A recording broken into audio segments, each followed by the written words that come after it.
I've been on the road almost 4.5 hours. We're taking a long road trip to rescue my daughter from COVID-19. Driving from Houston to Manhatten. Her school's shutting down and they told everybody to move out of the dorm. So I'm going to go help her pack up and bring her home to safety before everybody turns into zombies over there and they shut the island down. We don't want that to happen. Stupid ass people. I don't know why they have to go so damn slow. Speed limit 65. We are driving from Houston, Texas to Manhattan, New York City, New York. Here's my Stanley travel mug, along with the other thermoses that I showed. Stay to the left to I-10. It has trigger action so it won't spill, and you gotta pull the trigger. For 45. Damn it, Waze. Shut up. You know what? This coffee's like hours old right now, and it's still freaking hot. Why would I choose to take the self-quarantine options? That's a good question, and it's not because I'm afraid of getting sick. I'm a healthy individual. I eat a very nutritious whole food diet. I think if I were to get coronavirus, I would be okay.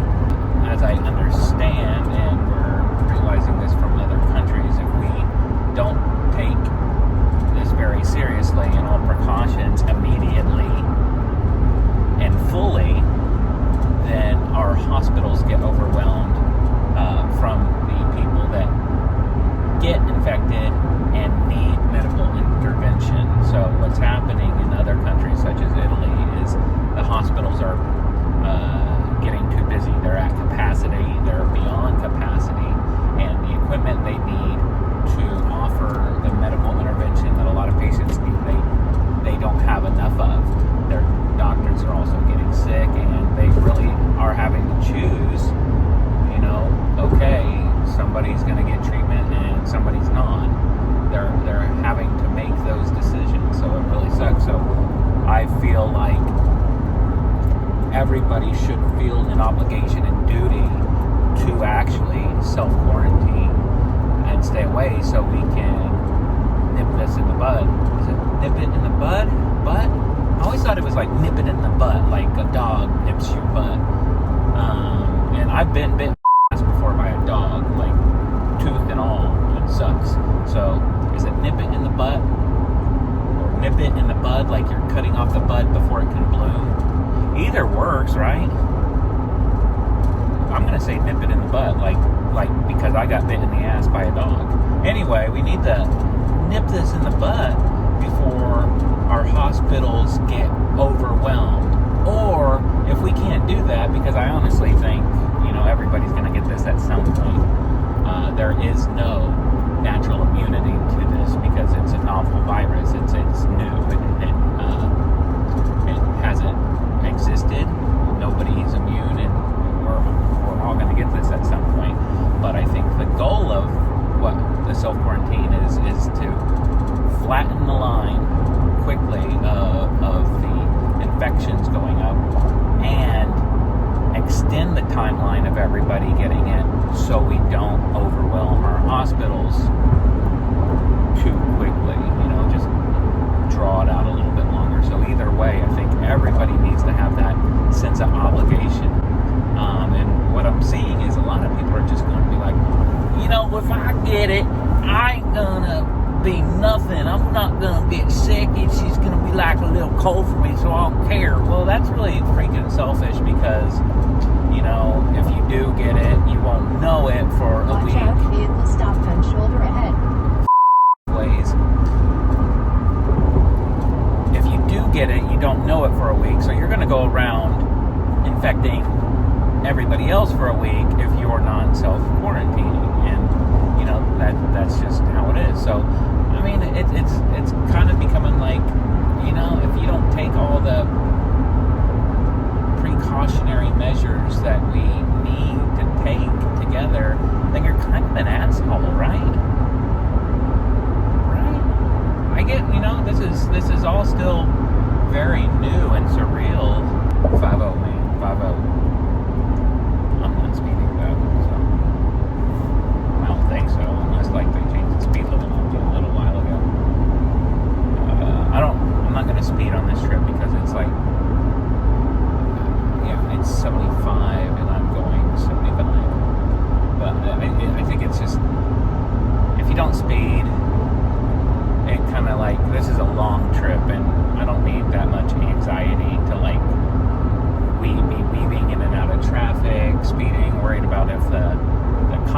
the state troopers are up here. I don't want to worry about that. I'm just gonna freaking drive. I don't have to be anywhere at any specific time. So I'm not gonna speed. I'm just gonna I'm gonna take that anxiety out of the equation.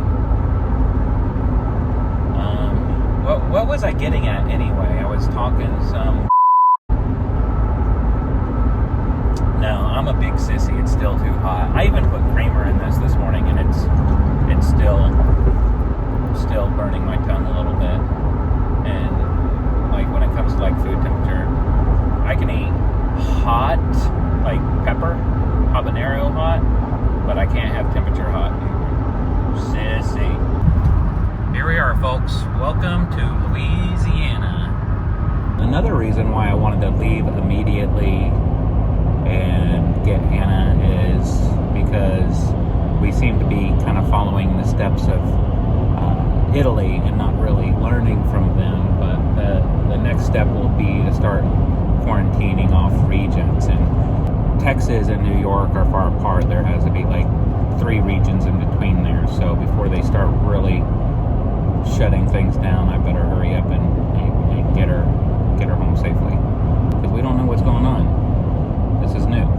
I would have thought, like, okay, this would probably just like blow over, no big deal. I'm not really an alarmist. I don't really buy into sensationalism. I really don't worry about a whole lot, but I think there is a little bit of pandemonium going on, a little bit of panic. I mean, you don't know anything. I mean, again, I think in 6 months we might all off these, I don't know.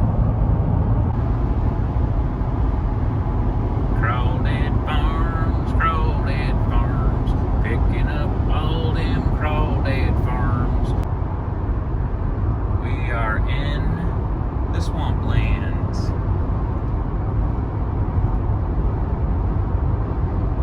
You better believe there are alligators down there. So for now, we're just going to be on a long bridge for a long time.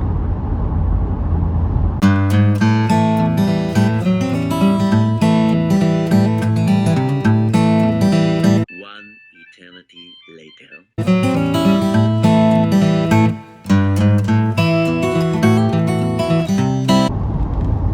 All right, LSU fans, we are in the port of Baton Rouge. I just got off of I-10 and am now on I-12. I don't think I've ever been on I-12. Now I'm in uncharted territory. So, you gotta love Louisiana roads. Did you know I used to live in Louisiana? That's right, sure did. Bossier City. It was a real messed up part of my life because was in Texas history in 7th grade, and then in 8th grade we were to take U.S. history, but we moved to Louisiana where they did U.S. history in the 7th grade, and they did Louisiana history in the 8th grade. So I went from Texas history to Louisiana history and missed a lot of U.S. history. But no worries, because I've become quite a history buff, and I have read all the books about U.S. history. I went to junior high in Bossier City, and they had this art contest, and we had to do a poster board about Louisiana and what it means and its heritage. And I just took a poster board and I freehanded the state. I'm really good at freehand drawing if I have something to look at. But yeah, so I drew the state outline of Louisiana, and then on the back of our Louisiana history book, there was like the state crustacean, which is the crawfish, the state bird, the state flower, the state emblem, everything. And it was kind of illustrated. So what I did is looked at the back of the book and illustrated freehand everything that was on the back there. The crustacean, the pelican, everything, the cypress tree. But I didn't even give it like my own creative twist. I just really freehanded exactly how it looked. But I just wanted to get the project done. But anyway, so I turned it in, and you know, it's cool. It's like the state of Louisiana with all the state things, which was a little bit plagiarized. But I won.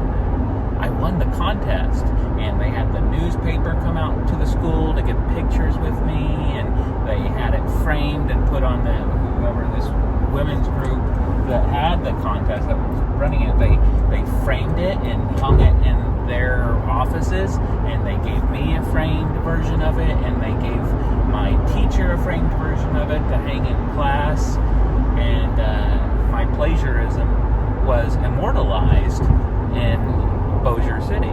So one time the teacher was given a lesson, and he wanted to refer to some of the state things and said, if everybody could look at the back of your books, and then somebody yells out, and then look at the back of Adam's poster.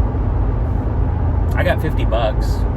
Well, actually I got a $50 savings bond, and I think I cashed it out for like $20 or something. Alright, let's go to our next caller. Hello, caller, you're on the air. Yes, I would like to know why they call you the Crunchy Texan. That seems to be a popular question today. So the answer is I'm just nuts. Nuts. Thanks for calling. Alright, I think we have time for one more call before we hit the border. So let's go ahead and go to the phones and pick up the next line. Hey there, you're on the air. What's your name? Cousin Slider. Hey, Mr. Slider, how are you doing? Shit, yeah. Yeah, you got a question? Yeah, I just wanted to say you're the best. And you're the best Texan ever, too. Well, I do appreciate that. You know, I'm in a good mood today. Why don't we have you on the show sometime? I play a damn good guitar. Yeah, I would love to have you play. I'll come on and sing on your show. Absolutely, yeah. Let's get a book. Let's get you on the show, and you can showcase some of your music. I'd love that. All right, cool. Hey, well, thanks for calling in. I think I'm getting close to the border here. So, guys, I'm in Mississippi, but the sign was behind a stupid 18-wheeler. And I ain't gonna go back and get it. So I'll steal a sign off the internet and post it for you so you can see. Cool. Oh man, see, now look, Mississippi Gulf Coast National Heritage Area. I don't even get to see the heritage because I gotta hurry up. I gotta think hard, but I don't think I've ever been in Mississippi before. I don't think so.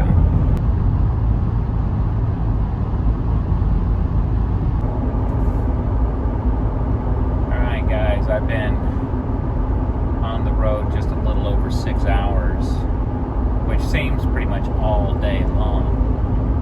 And I'm about halfway done.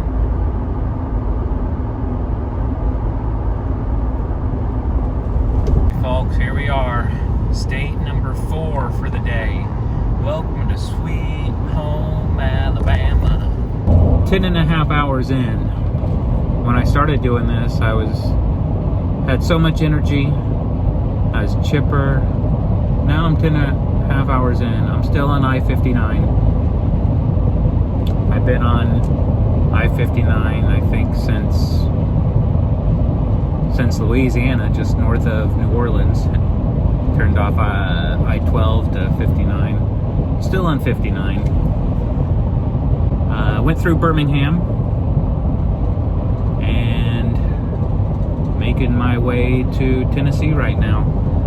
I am about two hours away from my destination. It's getting dark. I'm getting tired. Alright guys, y'all want to know something amazing? Here I'm going to talk about my Stanley thermos again. I've been dipping into my day 2 coffee because, well, you drive for 12 hours and see how you feel.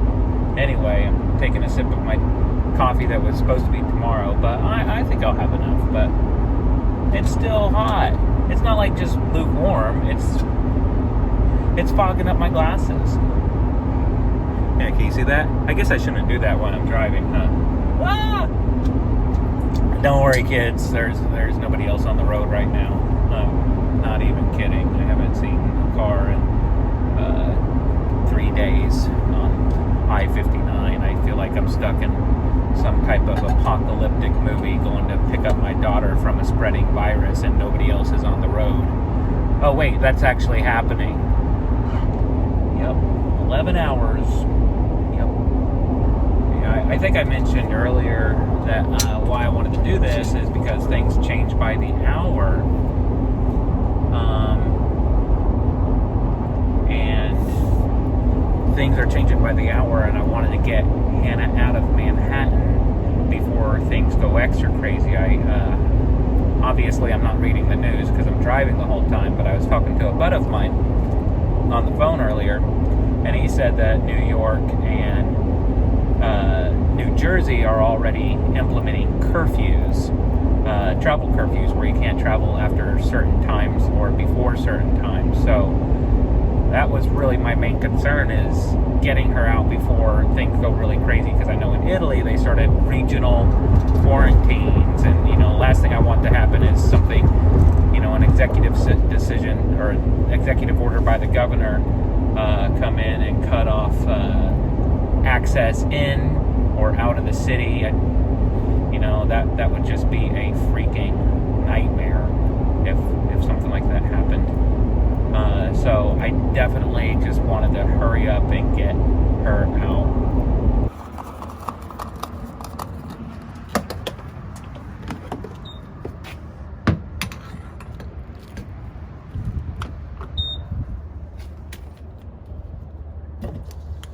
We are on our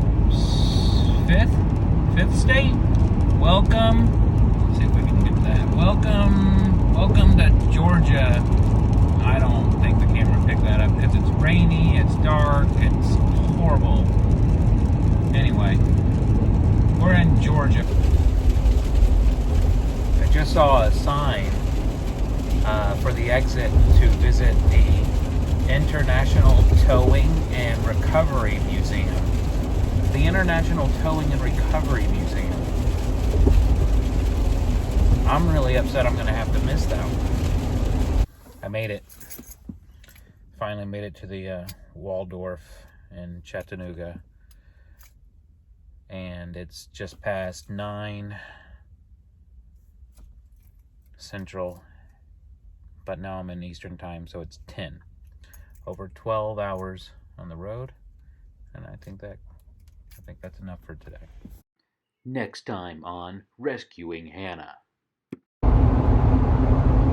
Oh God! I'm just kidding. I haven't filmed tomorrow yet.